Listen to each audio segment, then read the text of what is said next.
you making a vision board and you have no vision? How does that work? Hey y'all, it's the Diva Malia, aka the Diva Diaries, and today we're talking about a topic that is very near and dear to my heart, aka reinvention. As a girl who has reinvented herself countless times, I can tell you reinvention starts inside, not outside. You can change your external looks, of course, but if you don't change your core makeup and your core values, then nothing's gonna come from it. Step one, in the famous words of Sharpay Evans, out with the old and in with the new. Out with the old, in with the new, okay? Nothing good is gonna come into your life if you're hanging on to all the toxic negativity in your life, okay? If you're saying, I wish I had better friends, I wish I had people who understood me more, maybe you should cut off the people who make you feel misunderstood and the people who don't appreciate you, okay? Like, you have to make room for the things that you want, because if you're not making room for it, how is it going to come into your life? You're putting all your energy, you're putting all your attention into stuff that doesn't even serve you anymore.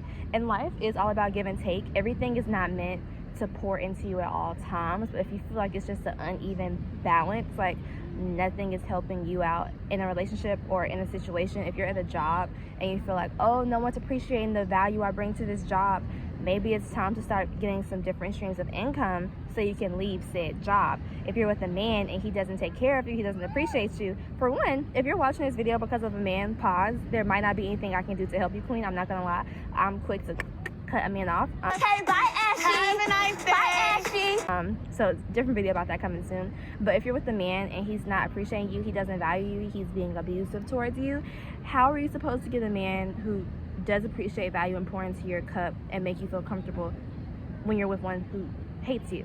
Step two, solidarity. You're gonna have to get comfortable with being by yourself. There was a point in my life where I was always surrounded with people. I'm a people person, I do love people, but you need to be able to go out to eat by yourself, to go to the movies by yourself, to say, oh, I wanna go to this event and go by yourself, because it's such a blessing to be able to have time with yourself. So take time in that and just sulk in it. The more uncomfortable you are, the bigger of a result you're gonna get from all of it. So literally just take in the process. Everything in life is a process, and being by yourself is a blessing. You're gonna learn about yourself. You're gonna learn how to go into the world without worrying about how you look. Like, it's just gonna make life so much easier. Step three, after you do the out with the old, in with the new, after you spend some time by yourself, going out to eat by yourself, going to the movies by yourself, going to events by yourself, making friends by yourself. Yeah, I know that clocks some of y'all. When I was younger, I used to be horrified of like going and speaking to people without having someone who I was friends with speaking with me. It just made me super uncomfortable, and because of that, all my friends were like mutuals, so when I fell out with one, somebody's in between, and that's just like uncomfortable. You should have your own friends, you should have your own everything, hence why you need to do things by yourself. But anyway, on to three, accept the past. Do not hold on to anger, which is easier said than done, especially if you're like me, because I get mad, okay? But holding on to anger is quite literally like it's pointless. Do not be angry at someone who is no longer in your life, because anger is energy. All emotions are energy. And if you're holding on to anger and resentment for someone who no longer affects you, you're giving them your energy for no reason. They left a nasty taste in your mouth. Spit the nasty taste out and go about your life. You cannot be focused on someone who's not focused on you, because I guarantee the people who you're angry and you hold some type of resentment for do not think about you anymore. They came in your life, they effed you over, and they went about their day. On to step four, okay? This is really important. You need to fill your cup. Like, this is one of my little sweeter notes, but you need to make sure that you're focused on yourself. Some people, if you're like a caretaker, if you have a lot of maternal energy, you're a giver, you have the tendency to pour into other people and make sure other people are good before you check on yourself. Like, you need to be making sure, oh, I want to go out and try this, let me go do it for me. You need to be putting yourself first.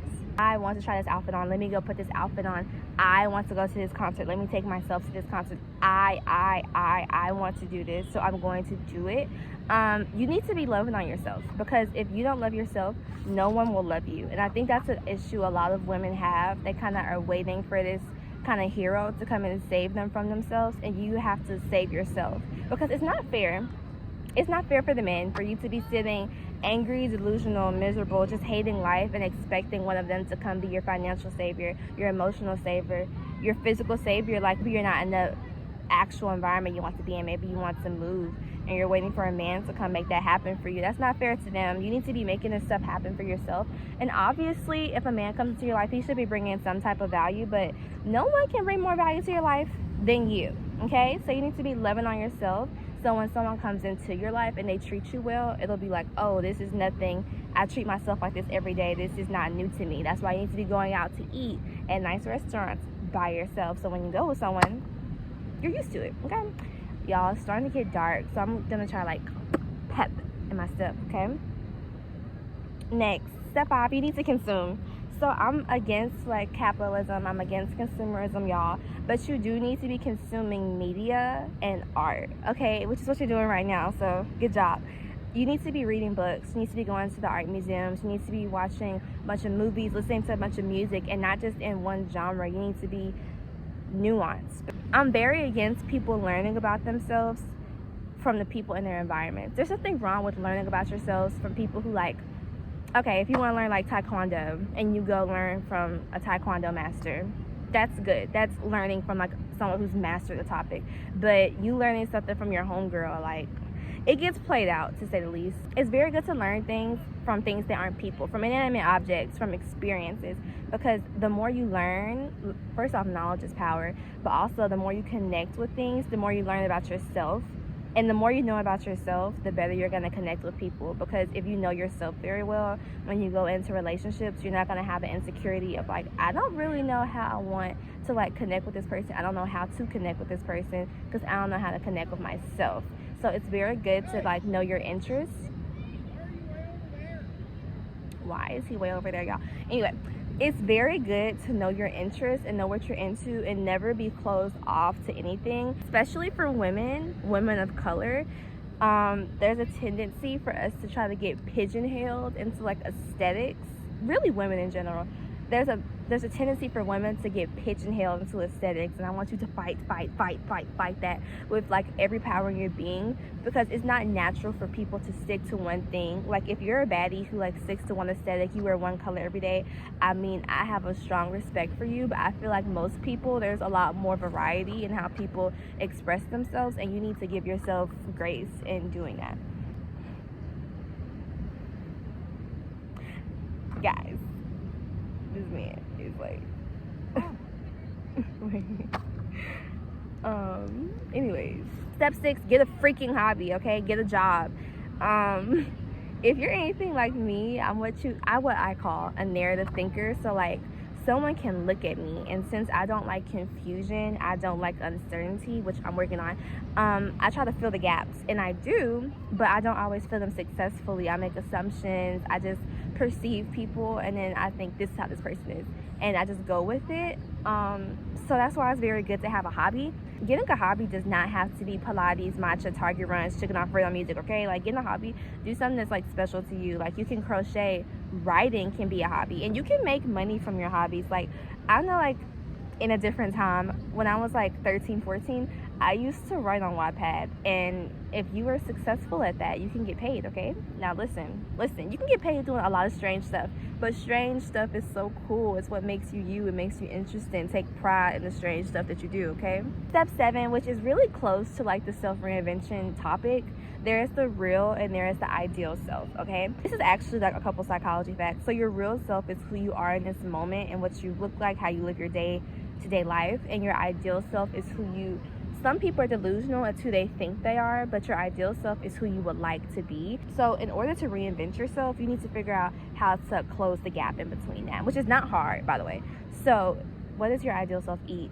How does your ideal self work out? Where does she live? Where does she work? What does your ideal self do on a day-to-day basis? And do as much of that as you can. Eat like her, dress like her, do your hair like her, do your makeup like her, just speak like her, do everything like her, and eventually you're gonna close the gap between the two, and you will be your ideal self. Like, you will become her because you are her. I think it's really important to note that everything that you desire in life, unless you're just like chronically online, which is a lot of us, and you're getting your desires from other people, like you want this thing and you don't even really want it. You want it because someone else on the internet wants it, or someone is like going to these red carpet events. You don't want to go to a red carpet event. You just want to be recognized. You just want to be appreciated. So like, be very weary of what you think you desire.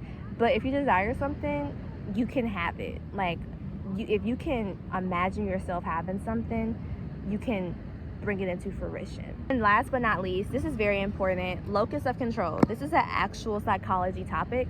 So there's external and internal locus of control. I'm basically finna push stoicism on you guys, but listen. Internal locus of control is like the belief that you are in control of something, while external is obviously believing that something else is in control of it.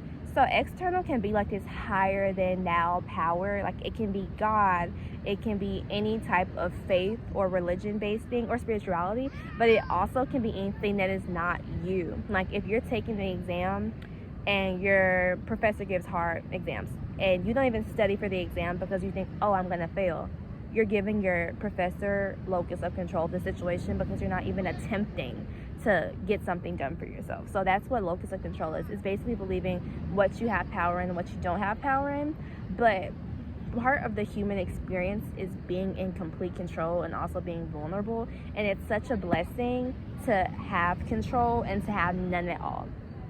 So in situations that you have control, stand in it, stand 10 toes down in it, and take charge. If you can control how a situation turns out, completely do that. But if not, do not stress over it. Do not hyperfixate on it. Do not overthink on it, because it's just going to make you very weary and sick. And like, girl, if you're like, you quite literally can give yourself an autoimmune disorder.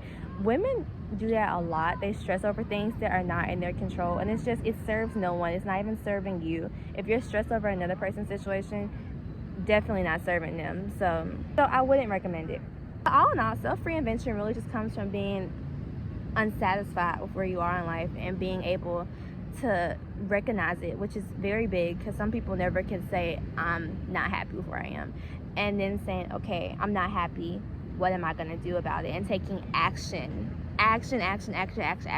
You cannot watch this freaking video and then take no action. If you said that you want to learn how to speak a different language, put your phone down. No, actually, go download Duolingo, go download some apps, go find a Spanish, French, whatever language you want to learn, teacher near you, and book them. Go to the country where they speak it and stay for a week and see how that, like, different levels for everyone, but find a way to get it done after you watch this. You cannot think and not do.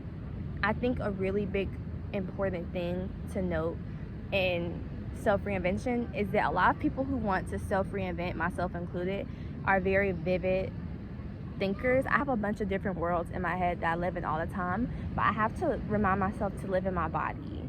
Like, this is real and this is power, but oh my god, this is real and this is power, but this is here. Your body is in the moment and you need to live in your body. Part of self-reinvention is understanding that you have to live in the moment. You cannot focus on the past. You cannot hyperfixate on the past, but you also cannot hyperfixate on what's about to happen. You can't focus on the future. You have to live in the now. And with that being said, I hope this video helps some people like come to themselves, or just gives them a little like guide. I feel like this is a guide in how really like how to be yourself, honestly. Like, it's not even just reinvention. Wait, let me get like a thumbnail. Wait, but this is like, I hope this helps a baddie in need. I really do, because I used to need to hear this.